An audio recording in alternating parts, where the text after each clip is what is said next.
దూలం అనేది బీమ్ అంటాం కదా, దూలం అంట కిటికీ మధ్యలో రాకూడదు, అంతే కదా. వాస్తులో కూడా ఉంటుంది, కిటికీ మధ్యలో దూలం రాకూడదు, డోర్ మధ్యలో రాకూడదు. ఎందుకు? దాని బరువు అంతా ఈ లింటల్ బీమ్ని బెండ్ చేసేస్తుంది, ఒకటే చోట పడితే బెండ్ చేసేస్తుంది. సో దూలం అనేది ఎప్పుడు పక్కకు రావచ్చు.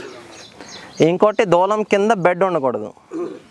మనం పడుకుంటాం కదా మంచం, దూలాల కింద ఉండకూడదు మంచం, మనకి ప్రమాదం. ఉన్న అప్పర్ బాడీ లోవర్ బాడీ దగ్గర ఉండొచ్చు, అంటే మన కాళ్ళ దగ్గర పెట్టింది ఉండొచ్చు. ఓకే, ప్రాణానికి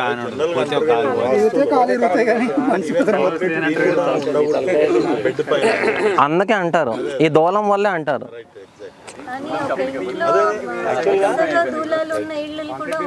ఉంటాయి, పడుకోవాల్సింది. అప్పుడు అంటే వరుస దూలాలు పడవు, సేఫ్ ఎక్కువ కదా. ఇంటికి ఒక దూలమో 2 దూలాలు ఉంటాయి. ఇప్పుడు మీకు ఎలాంటి రూఫింగ్ వస్తుందా? కొన్ని రూమ్స్కి ఒక దూలమే వస్తుంది మధ్యలో. ఆ సింగిల్ దూలంలో పిల్ల దూలం లేపి, మంచకోడు లేపి పిల్ల దూలం పెట్టి అప్పుడు అలా తీస్తారు కదా ట్రస్. ఆ సింగిల్ దూలము బెడ్ కింద ఉండద్దు. ఈ డోరు కిటికీ లింటల్ బీమ్ మధ్యలో ఉండద్దు.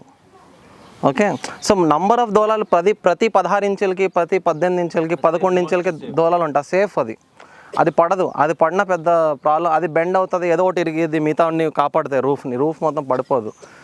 సో అందుకే సిమెంట్ కన్స్ట్రక్షన్లో కూడా ఆ వాస్తుదే కంటిన్యూ అయింది, బెడ్ మీద రాకూడదు ఇది అది అని. సో మనం ఏం చేస్తాం, దూలం ఇక్కడ ఇస్తున్నాం కదా, ఇక్కడ ఇచ్చేటప్పుడు ఈ దూలం అనేది ఎలా వస్తుంది, ఇక్కడ కూడా లోటస్ లీఫ్ లేకపోతే ఆయిల్, కింద రాయ మాత్రం ఎక్కువ ఎలా పెడతాం అనమాట. ఇలా పెడితే పెట్టాలి,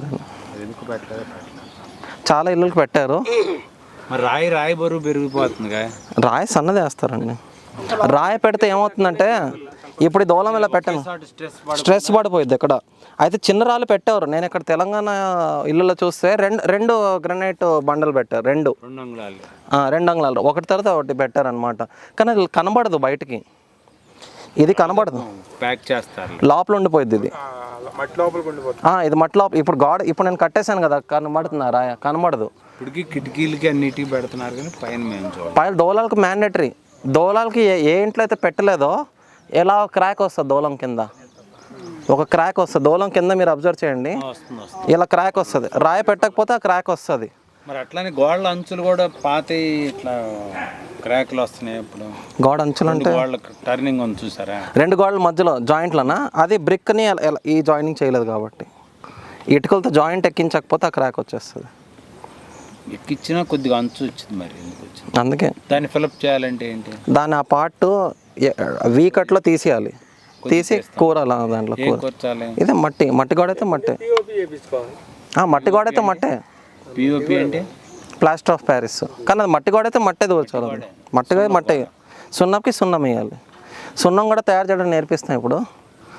ఆ సున్నంలో ఈ గమ్ వేస్తే ఇంకా బెటర్, గట్టిగా పట్టుకుంటుంది. సున్నంలో గమ్ వేయాలి, ఎందుకంటే సున్నంకి ఇమీడియట్ బంక్ అనేది తక్కువ ఉంటుంది. ఈ గమ్ము గట్టేస్తే, అందుకే బెల్లం నీళ్ళు, మెంతుల నీళ్ళు, సున్నం కూడా ఒకసారి కొట్టరు కదా, ఒకసారి స్ప్రే చేస్తారు, మళ్ళీ 2 రోజులు ఒక లేయర్ ఇచ్చి అది ఆరిన తర్వాత ఇంకో లేయర్, 5 రోజుల తర్వాత ఇంకో లేయర్, అలా 3-4 లేయర్లో చేయాలి. అయితే ఇప్పుడు ఈ దూలం ఇలా వచ్చింది కదా, దీనికి ఈ గోడ ఎంతైతే లావు ఉంటుందో దానికి 80% వరకు లోపలికి వెళ్ళిపోవాలి దూలము. 80% అంటే 90 కూడా తీసుకెళ్ళచ్చు. ఓన్లీ ప్లాస్టింగ్తో కవర్ చేసేయచ్చు. ఇప్పుడు దూలంకి ఇటువైపు మేకులు కొట్టాలి, లేదా చిన్న చిన్న వుడెన్ సీలలు కొట్టాలి, ప్లాస్టరింగ్ అతుక్కోవాలి దీనికి, లేకపోతే ఆ పార్ట్లో క్రాక్ వచ్చేస్తుంది. ఇటువైపు గోడకు అవతల వైపు అది రాకూడదంటే చెక్క సీలలు వేసేసి జూట్ తాడుతో అన్నిటిని కనెక్ట్ చేసి గ్రిప్ చెక్కశీల కొడతారు. ఇప్పుడు మేకు వేయచ్చు అంటాను, కానీ చెక్కశీల కొడితేనే బెస్ట్. ఓకే, అది కొట్టేసి ఈ దూలం ఇచ్చేస్తే అయిపోతుంది. ఓకేనా, సేమ్ అదే ట్రీట్మెంట్, అదే ఇది. So oiling is mandatory. దాని ముందు water treatment, drying, water and oil, తర్వాత ఆయిల్ అండ్ వ్యాక్స్. వ్యాక్స్ అంటే తేనె మైనం వస్తుంది కదా, 4 భాగాలు నూనె తీసుకొని 1 భాగం తేనె మైనం, అవిసె గింజ నూనె, వేప అవిసె కలిపేన తీసుకోవచ్చు. తీసుకొని 4 భాగాలు, ఒక భాగం మైనం తీసుకుంటాం. ఈ 2 మరిగిస్తాం వాటర్లో కాదు సారీ, ఆయిల్ హీట్ చేసేసి అందులో ఇది వేస్తాం అనమాట. ఆ ఆయిల్ హీట్కి మైనం కరుగుతుంది. కరిగిన తర్వాత గొడ్డతో వేడిగానే రాయాలి చెక్కకి. మైనం గట్టి పడిపోయింది. ఆయిల్ 4 భాగాలు వేయడం వల్ల ఏంటంటే మైనం పేస్ట్ లాగా ఫామ్ అవుతుంది. ఫేస్ క్రీమ్ రాస్తారు చూసారా, ఆ క్రీమ్ లాగా ఉండిపోతుంది అనమాట. ఆ క్రీమ్ గొడ్డతో రాసేస్తే మన షూ పాలిష్ ఎలా చేస్తాం బఫింగ్, అలా పాలిష్ కొట్టాలి దానికి. అలా వాళ్ళు ఉన్నా కూడా మనం మొక్కని పెడుతుంటాం కదా, ఈ మైనాన్ని దాంట్లో కూడా పెట్టి ఎందులో ఇప్పుడు ఒక్కొక్కసారి లేట్ అయిన కొద్దిగా గాల్డ్గా ఏర్పడుద్ది దూలంలో పెడతారు ఒక్కొక్కసారి మొక్క. దానికి సాడస్ట్, తుమ్మబంక, మైనం ఈ 3 వేసేసారు. అంటే సాడస్ట్ అంటే చెక్కపొట్టు ఉంటుంది కదా, చెక్కపొట్టులో మైనం వేయాలి కొంచెం, దానికన్నా డబల్ తుమ్మబంక వేయాలి. వేప బంక వేయండి, తుమ్మబంక వేయద్దు. చెక్క ఫీలింగ్కి వేప బంక వేయండి. వేప బంక వేరే దొరుకుతుంది మనకి, మునగ బంక కూడా దొరుకుతుంది. ఎక్కడ దొరుకుతుంది? షాపులో దొరుకుతాయి, ఆర్గానిక్ స్టోర్లు కానీ. నేను కొన్ని నంబర్లు పెడతా గ్రూప్లో, అక్కడ అడగండి ఫోన్ చేసి, దొరుకుతుంది. ఆ క్రాక్స్లో పెట్టచ్చు.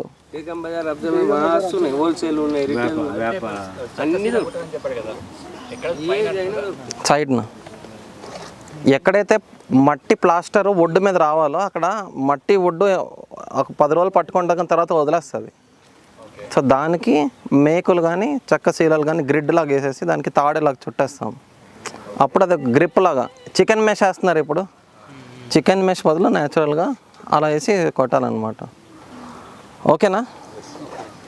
ఇప్పుడు దీని లోపల మన రాళ్ళు ఫిల్ చేసేసి ఈ మట్టి ఉంది కదా కాబ్, ఇదే ఫిల్లింగ్ చేసేస్తే అర్ధన్ ఫ్లోర్ కూడా అయిపోతుంది. మరిన్ని అప్డేట్స్ కోసం బ్యాక్ టు రూట్స్ యూట్యూబ్ ఛానల్ని సబ్స్క్రైబ్ చేసుకోండి.